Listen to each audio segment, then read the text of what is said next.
Just 9 months into the job, Finance Minister Nhlanhla Nene has had a tough time trying to fix the many problems dragging South Africa's economy weaker. Most notably, he's had to step in to save state-owned entities like Eskom and SAA. While the rescue plans are implemented, the minister still has to stabilize debt levels, currently at 46% of GDP.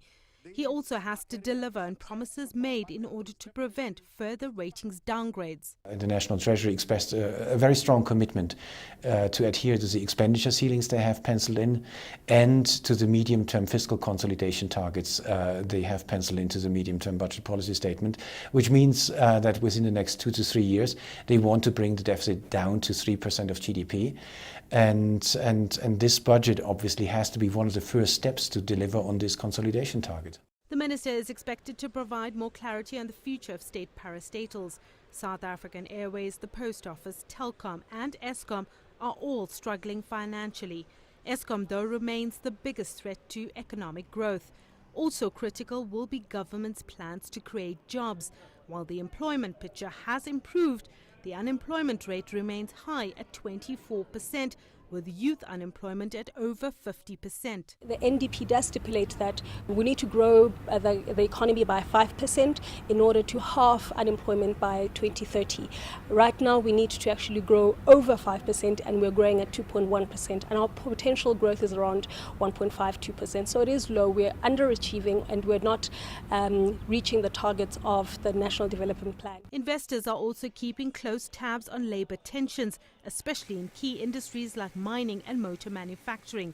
Strike action has increased steadily in the last decade and has become more violent. Given the situation we have with low growth, with expectation with regards to fiscal consolidation and issues around labour, issues around the political debate, which has certainly become a lot more confrontational for South Africa over the last year or so.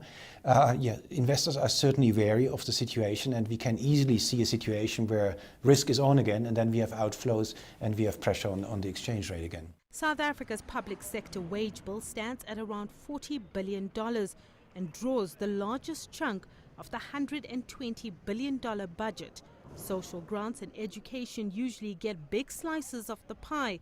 However, in order to start growing this economy again, South Africa needs to move away from consumption-led spending towards investment-led spending. It will be interesting to see how the new finance minister will steer this ship over the next 5 years.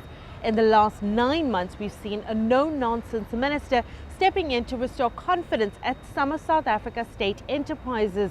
But he still has much to do, and he has to contend with declining tax revenues and growing discontent on the ground. Sumitra, Nydoo, CCTV, Cape Town.